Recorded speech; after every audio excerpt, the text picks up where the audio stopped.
All right, fantastic. Yeah, so we talk about the four key metrics. We talk about a lot of ways that are you able. First of all, are you all able to see the presentation? Just want to make sure I've got the share going. See and hear just fine. You're good to go. Beautiful, thank you. Talk about the four key metrics. We talk about lots of ways to measure software delivery, but I just want to kind of walk through a methodology for you all in 15 minutes and just make sure we actually know what we're measuring and why we're measuring. A lot of the indicators we use on a daily basis are lagging indicators. They tell us we did okay, but we don't know what we need to look at, or we don't think about what to look at to get us from point A to point B. So first of all, kind of the starting premise, right? Engineering organizations are often, they work in an environment of mistrust or mystery, right? Do you trust my word as a software developer? No, I've known too many software developers, right? Do you trust my estimate? No, I don't. So how do we get to a more predictable level of software delivery? It shouldn't be black magic. So some of the premise here is that consistent delivery at the right pace builds trust within your larger product and business organization. And also think about what's it like to be on your engineering teams, right? Do you feel like you're in the pit of despair? Do you feel like every week every sprint, you just lost another year off of your life? Do you feel like you're engaging in planning theater, estimation theater, release theater, or hearing those wonderful words from the client? That's okay.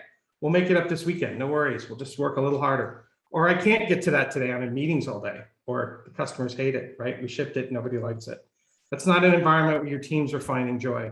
No joy for your team, no joy for the customer in the long run.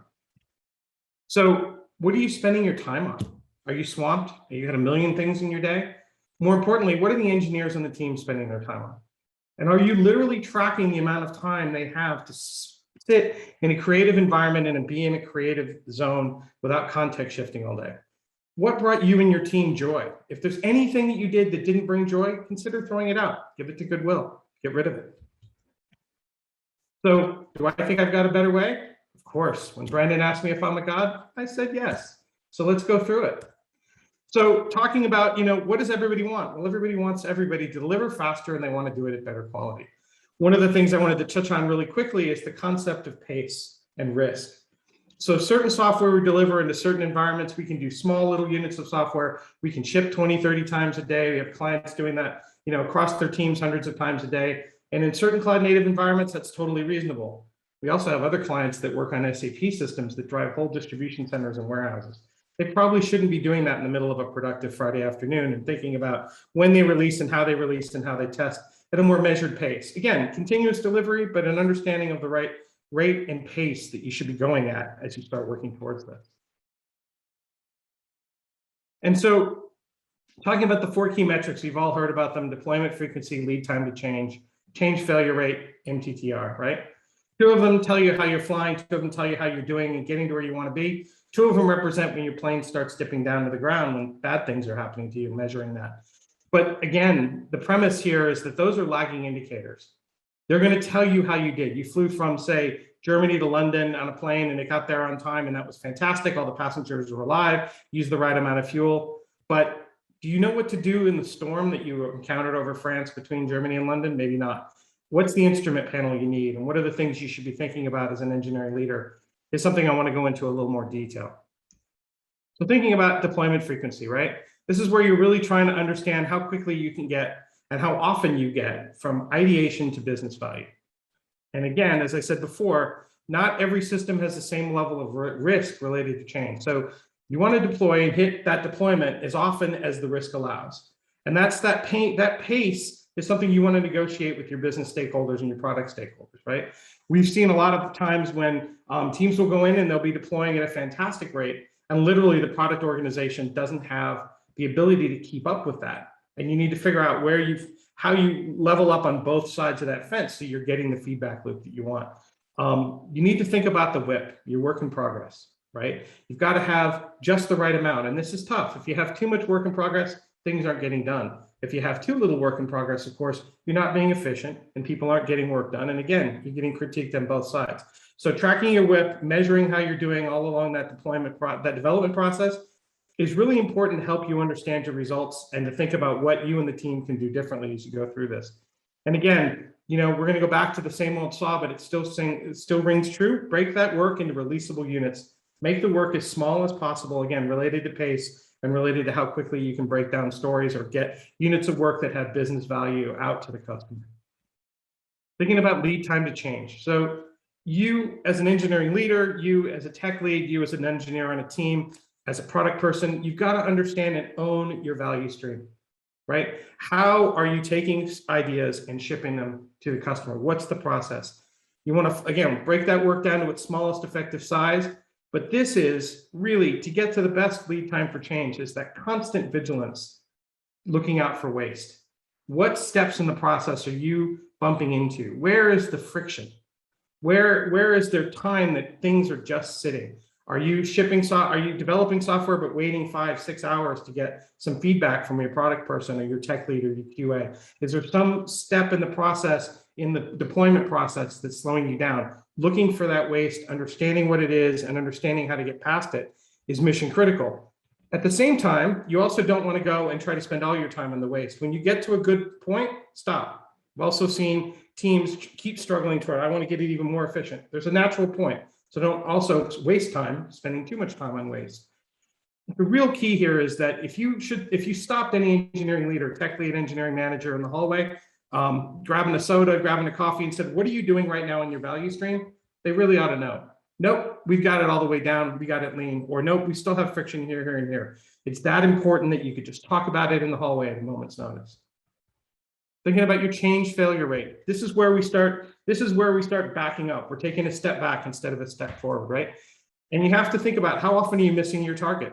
And that could mean you ship something the customer didn't like, or it could mean you ship something that didn't work. And you got to figure out, where was that disconnect? And really truthfully be honest about that. Were you failing quality-wise? Are you actually tracking your error budgets? That's another metric, right? How much did you allow yourself, and are you above and below that error budget? Things that you can use to change this. Think about what we call direct knowledge transfer. How do I get people on the team to understand how to do something better? That might be testing. That might be a software technique. That might be learning how to retry in case of failure in a complex system.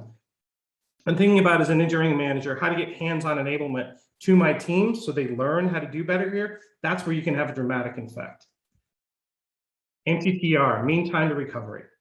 So how long do you take to get off the mat? Something's broken, how long are you going to take to get it out of there? First, you got to be able to see it. You got to know what's happening. Do you have modern observability? Are you able to see all the soft points in your underlying architecture? Automation, right, can really definitely help you here. If you have a slow pipeline for regular release, you're going to have an even slower experience waiting for your pipeline to run and update your code. So you need to know where that is. It's another reason for your lead time to change to be small. And again, here, what can really help is real investment in enablement, helping teams to understand how to do better and how to recover better and how to automate isn't something that comes naturally. And it's something we really encourage engineering managers to invest the time and energy in. It can have a huge effect. So given all that, what are you really looking at every day? What's on your dashboard as a day-to-day, tech leader or manager? You want to think about your cycle time, right? How long does it take to get something from ready for dev to prod? What are all the inner cycles that you have in your development flow in your organization? What are those cycle times? Are you tracking those? Are you understanding those? Are you trying to get them as small as physically possible? And again, this relates back to value stream, especially in terms of some of those inner cycles. So going to the value stream waste, are you looking at that? We talked about that. We talked about WIP, right? Too little, too much, that's bad. This one, the next one, team time and context and focus. This is one that I talk about all the time. It's a passionate subject for me. Software development is a creative exercise, right? I've had one of our fellow Thoughtworkers described it as, it's a team sport and it's a creative endeavor. You should enjoy the time you're spending doing it. But if you're context shifting all the time, if you're not able to focus, you're not going to get that work done. You're not going to deliver. I've literally been in engineering organizations where we designated Tuesday from noon to 5 is the only time developers can go to a meeting outside of their own team, because the rest of the week they actually have something important to do. Thinking about your quality metrics. Do you know how to measure what you're doing, and do you know how to measure the effect it's having on the customer and the quality of your work? If you don't, spend some time there to really understand that. Make sure that you're as on target as you think you are. And always understanding, what are your skills obstacles? What's blocking you? Where can you go ask for some help from your organization, ask for some help from your leadership, or ask for some help from the client to try to make your teams more efficient? Investments here and skills, they pay major dividends and major ROI. So I like to talk about keeping it simple. I very quickly ran through that because we only have 15 minutes. But, I always say this isn't rocket science, right? Start by just breaking work down into small, relatively similar sizes of work. Try to get that skill first. Learn how to get there and understand how to do that work, again, relative to your pace.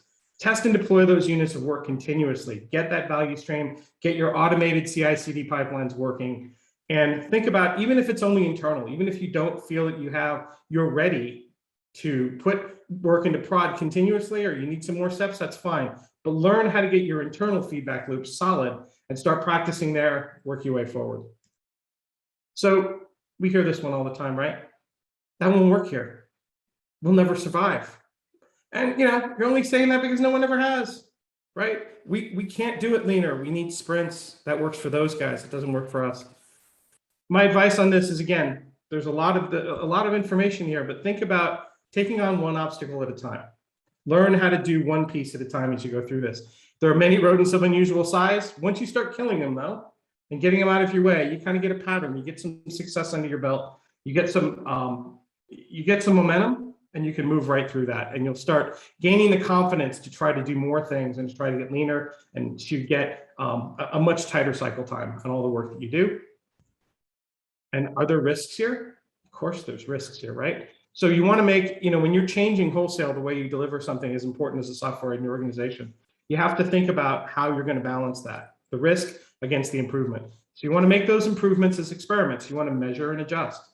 And you really don't want to go this alone. This takes partners in the product organization and or the business, right? And what you want to do here is explain, if I do this, this is what you get out of this, right? It isn't an engineering exercise. It's how do I get you value, Mr. Product Manager? How do I get something in front of the business they can see more often? How do I make our customers happy? This is all that discussion about bringing everyone into the tent and bring everybody together to actually make this work. So take the time to do that, build those alliances to try to actually make change in your organization. Don't cut corners. Don't try to do continuous delivery until you have real testing and real continuous integration. I've seen a lot of teams over the last 20 years get really excited about, hey, I've got a pipeline, right? But we're skipping the testing steps, right? We're just testing in prod or testing with the customer. So one thing at a time. And my way of saying that, learn to fence with your right hand first. We're trying to become a left-handed fencer. So again, I want to come back to this one more time.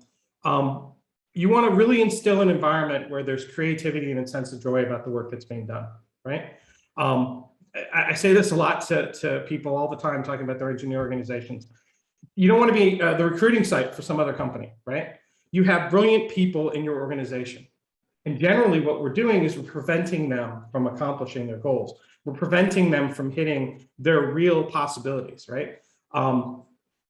Nobody ever, the first time as a kid, as a young adult, as an adult, that you ever wrote some code, that you ever created a moment where you got the computer to do something for you, when you discovered the joy of building something or designing something, that moment of joy, that spark took you down a path into technology. We steal those moments of joy from people on a regular basis. Nobody ever grew up as a kid wanting to be in meetings. No one ever grew up wanting to say, gosh, the customers really don't like this, or arguing over story points, or going through sprint planning, because that's just what we do. So again, I just want to encourage everyone, right?